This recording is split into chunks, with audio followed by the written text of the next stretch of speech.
একটা সিম চাইছে 4000 টাকা, আমরা কইছি কিনবো না, চলে যাচ্ছি। ওই যে আমাদের দুইজন সদস্য তাহারা দাঁড়াই রয়েছে ওখানে।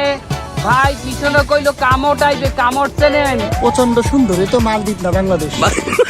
ওই বাংলাদেশ। এর জন্য আমাকে ঢুকতে দেয় নাই প্রথমে।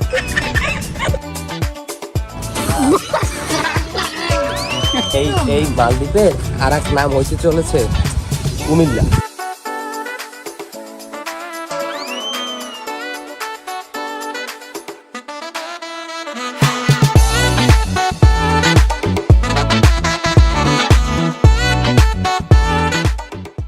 একটা দেশ যার চারিদিকে সমুদ্র, মধ্যেখানে একটা দ্বীপের মতো উঁচু হয়ে আছে একটি দেশ।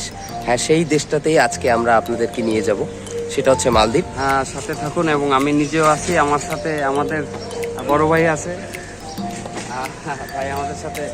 আমরা এখন আছি শাহজালাল ইন্টারন্যাশনাল এয়ারপোর্টের কাছেই, নিকুঞ্জতে আছি। এখান থেকে আমরা এয়ারপোর্টের উদ্দেশ্যে রওনা হব এবং সেখান থেকে আমাদের ফ্লাইট 8:45। ব্যাগ গুছিয়ে এয়ারপোর্টের উদ্দেশ্যে রওনা হলাম।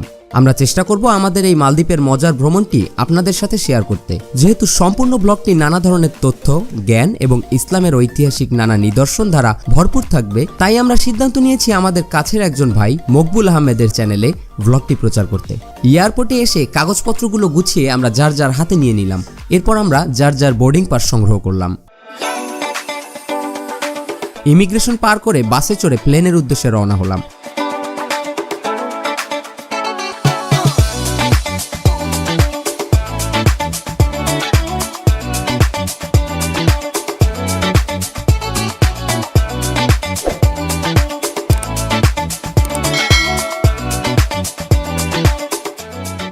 বাস থেকে নেমে প্লেনে উঠলাম। প্লেনে উঠেই সিট বেল্ট বাঁধার সময় প্রতিবারের মতোই রাকিব ভাই একই সমস্যার সম্মুখীন হলেন। আমার মাজা এত চিকন, আমার প্লেনের এই যে সিট বেল্ট এটাও লাগে না। দইল এই যে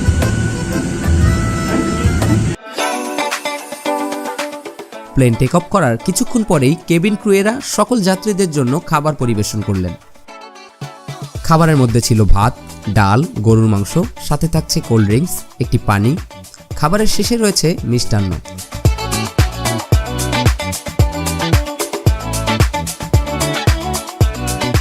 প্লেনের উইন্ডো সিটে বসে আমি যখন প্রকৃতির অপরূপ সৌন্দর্য দেখছিলাম, তখন প্লেনের অধিকাংশ মানুষই ঘুমিয়ে বিশ্রাম নিচ্ছে। কিন্তু এই দুজন সামনের দিকে তাকিয়ে অপেক্ষা করছে কখন বিমানবালা কফি দিয়ে যাবেন।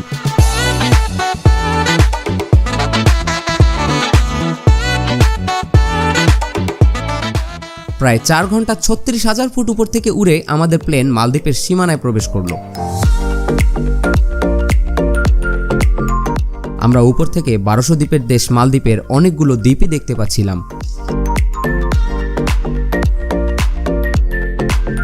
আমরা সচরাচর যে যে রিসোর্টগুলো ইউটিউবে দেখতে পাই, সেগুলোর কয়েকটা প্লেন থেকেও দেখা যাচ্ছিল।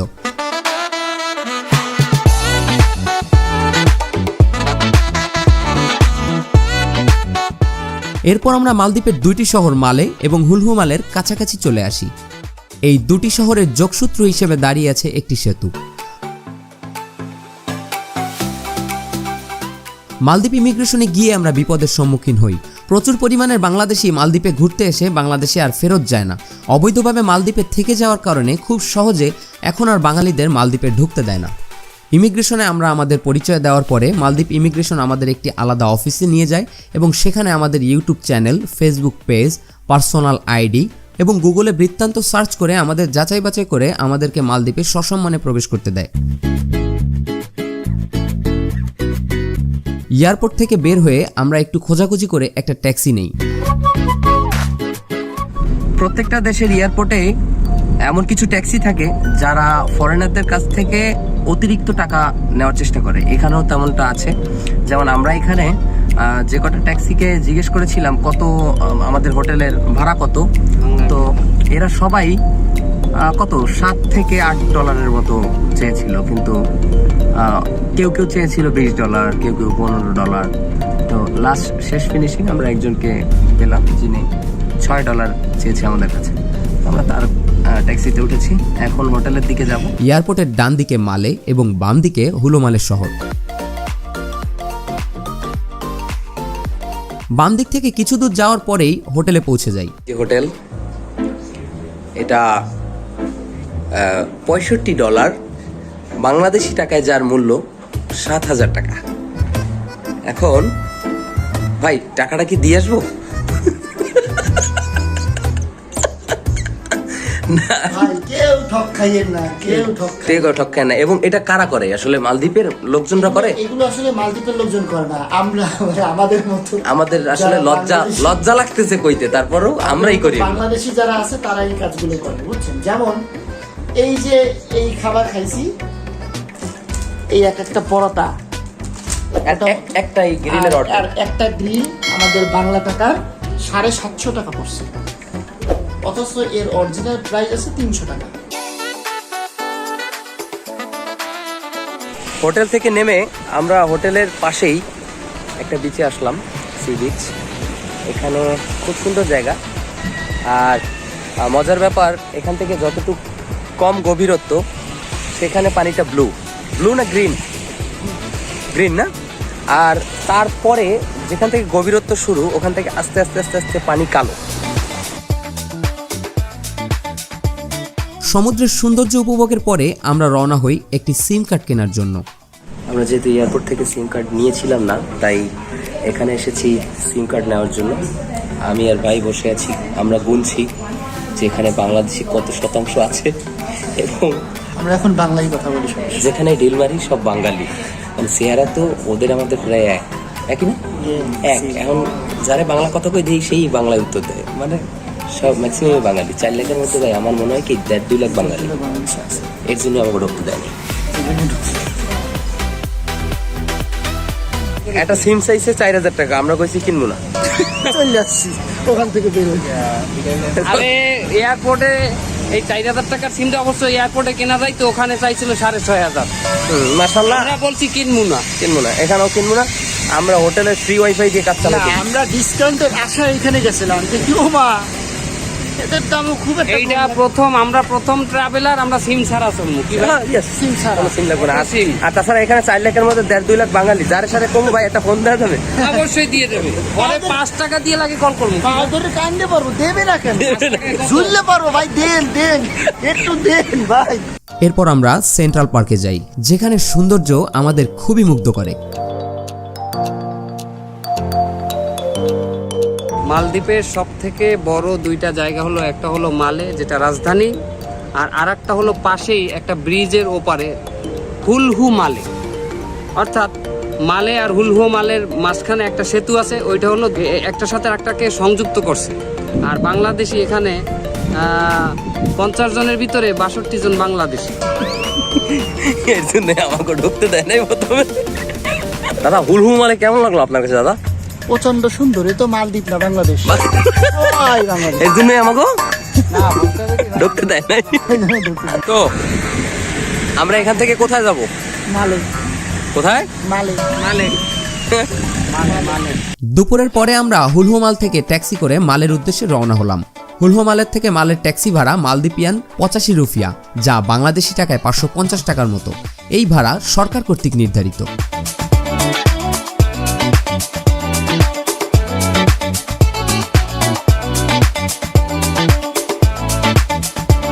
আমরা এখন দাঁড়িয়ে আছি মালের 6 নম্বর জেটিতে, যেখান থেকে মাপুসি আইল্যান্ডে যাওয়ার জন্য স্পিডবোট থাকে সব সময়।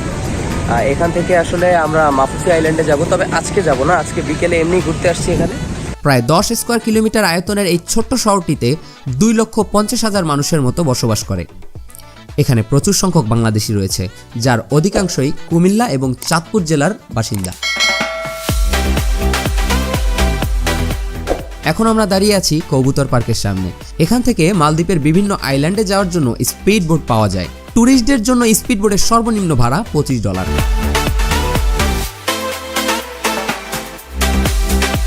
আমরা এখানে এসে আমাদের অনেক বাংলাদেশি ভাই পেয়েছি, যারা আমাদের ভিডিও দেখেন। আলহামদুলিল্লাহ, যারা আমাদের ভিডিও দেখেন। আর মালদ্বীপে 100 জনের মধ্যে 40-50 জন বাংলাদেশি।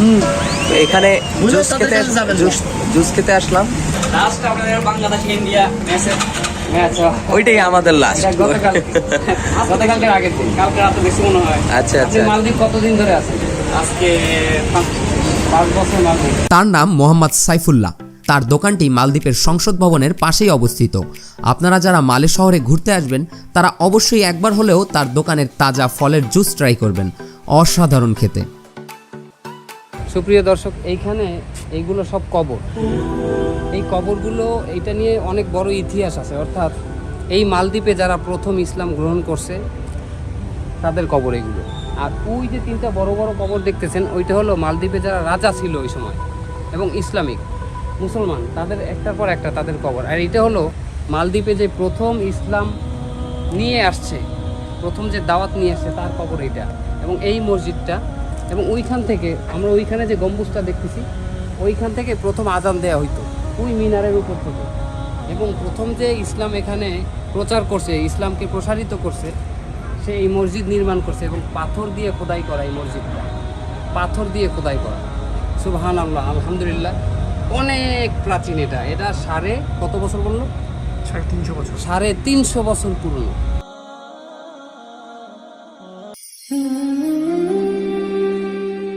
এই মসজিদটির নাম হুকুরো মিস্কি। মালদ্বীপের ভাষায় মিস্কি মানে মসজিদ।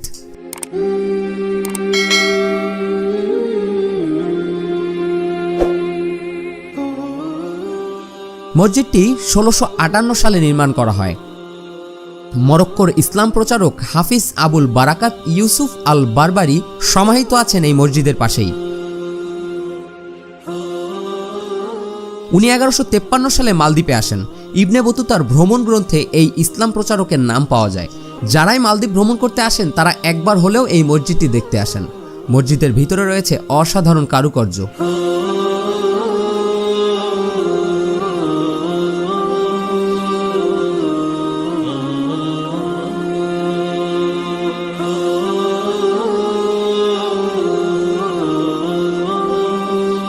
ইতিহাসে বর্ণনা করা আছে যে হাফিজ আবুল বারাকাত জাহাজ দুর্ঘটনায় পতিত হয়ে এই মালদ্বীপে আসেন এবং তখন থেকেই তিনি মালদ্বীপে ইসলাম প্রচার শুরু করেন। মসজিদ থেকে আমরা বের হয়ে শহরটি কিছুক্ষণ ঘোরাঘুরি করি।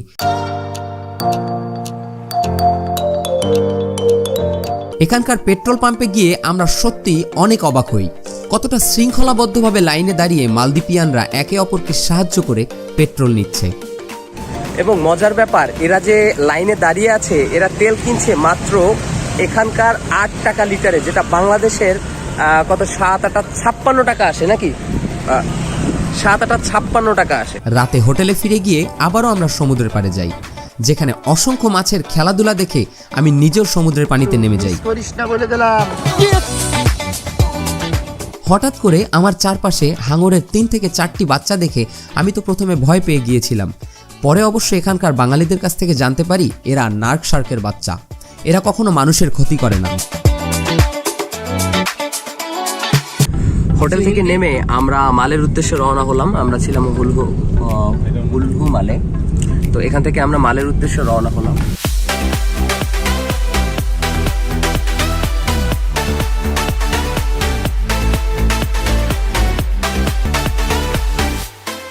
ট্যাক্সি করে পরের দিন আমরা মালের একটি ফেরিঘাটে যাই, যেখানে জনপ্রতি মালদ্বীপিয়ান 3 রুপিয়া করে 3টি টিকিট কাটি এবং ভিলিগিলি আইল্যান্ডের দিকে রওনা হই। আমরা ভেবেছিলাম এই ফেরিগুলো হয়তো বাংলাদেশের ফেরির মতোই শান্তভাবে চলাচল করে, এজন্য আমরা ফেরির সামনে গিয়ে দাঁড়াই, কিন্তু আমরা মস্ত বড় ভুল করে ফেলেছিলাম।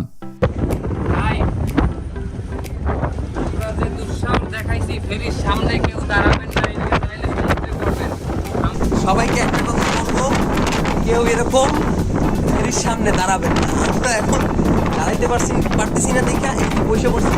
1 কিলোমিটার চওড়া এবং 3 কিলোমিটার লম্বা ভিলিগিলি আইল্যান্ড।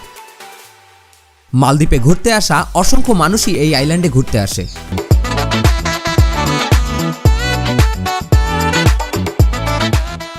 সি বিচে গিয়ে আমরা সকালের নাস্তা করি, যেটা আমরা আমাদের সঙ্গে করে নিয়ে এসেছিলাম এখানে।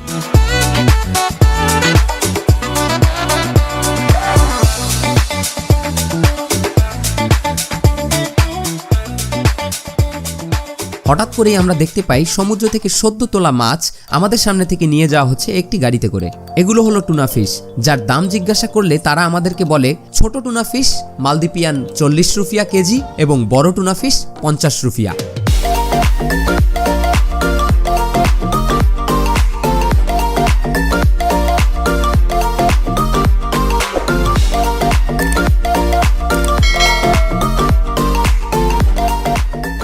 সেখান থেকে ফিরে আমরা মালদ্বীপের কেন্দ্রীয় মসজিদ দেখতে যাই। এই মসজিদে একসাথে 5,000 মানুষ নামাজ আদায় করতে পারে। এই মসজিদের নামকরণ করা হয় মালদ্বীপের জাতীয় বীর ঠাকুরু ফানু আল আজমের নামানুসারে। এরপর আমরা মালদ্বীপের কিং সালমান মসজিদ দেখতে যাই। মালদ্বীপের রাস্তায় সর্বোচ্চ গাড়ির গতিসীমা 25 থেকে 30 কিলোমিটার এবং হাইওয়ে ছাড়া শহরের মধ্যে মোটরসাইকেলে হেলমেটের প্রয়োজন নেই। কেউ জেব্রা ক্রসিং দিয়ে পার হতে চাইলে দুই পাশের গাড়ি আপনা আপনি থেমে গিয়ে পথচারীকে রাস্তা পার হতে সাহায্য করে। এটা হলো মালদ্বীপের কবুতর পার্ক। এখানে কবুতরের জন্য খাবার দেওয়া হয় এবং কবুতর খাবার খায়, এর জন্য এটার নাম কবুতর পার্ক।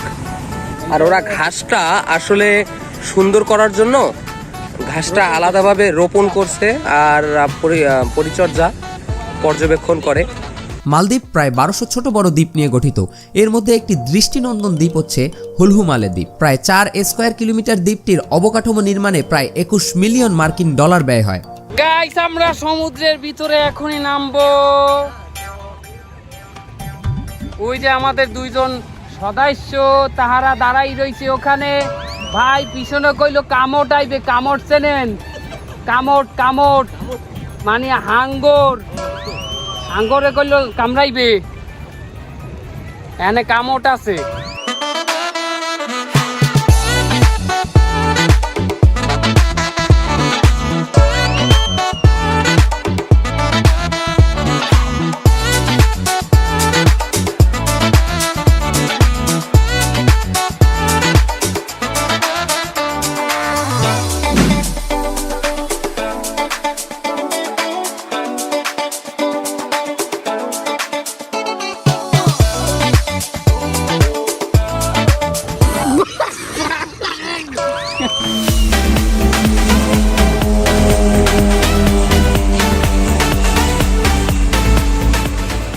আমরা এখানে বিকেলে সমুদ্রে নেমে 3-4 ঘন্টা কাটিয়ে দেই সমুদ্রে। এখানকার বাঙালি প্রবাসীদের কাছ থেকে জানতে পারি মালদ্বীপের মানুষের জ্বর, সর্দি, কাশি, নানা রকম রোগবালাই হলে তারা সমুদ্রে এসে কয়েক ঘন্টা গোসল করে এবং আল্লাহর রহমতে অধিকাংশেরই রোগবালাই কমে যায়।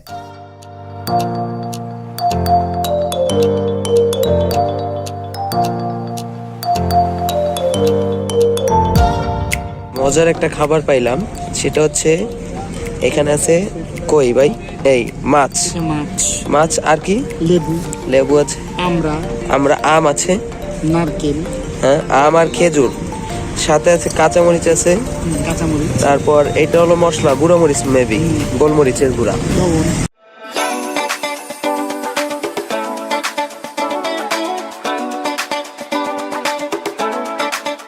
আপনার হোটেল ঠিকানাটা কাইন্ডলি একটু বলে দাও। লেগজিন গেস্ট হাউস, এটার ঠিকানা মালদ্বীপ। এটার ঠিকানাটা কোথায়? জানুয়ারি মাগো। এক্সাক্ট ঠিকানা হলো জানুয়ারি মাগু আর আশরাফি মাগু, মাজিদি মাগু। এর একটা কর্নার আছে, মোড়, এই মোড়ে। মাগু মানে যে রোড, মাগু মানে হলো রোড। হোটেল লেগজিন ঘরোয়া পরিবেশে সুলভ মূল্যে মালে সিটিতে থাকতে হলে আপনিও চলে আসতে পারেন এই হোটেলটিতে। মালদ্বীপিয়ান 600 থেকে 800 রুপিয়ায় এখানে প্রতি রাত কাটাতে পারেন পরম আতিথেয়তায়। হোটেল থেকে বের হয়ে আমরা ভ্যালেনা ইন্টারন্যাশনাল এয়ারপোর্টের উদ্দেশ্যে রওনা হই বাংলাদেশে ফেরার জন্য। এই রকম মজার মজার ব্লগ এবং তথ্যভিত্তিক ভিডিও পেতে চাইলে সাবস্ক্রাইব করতে পারেন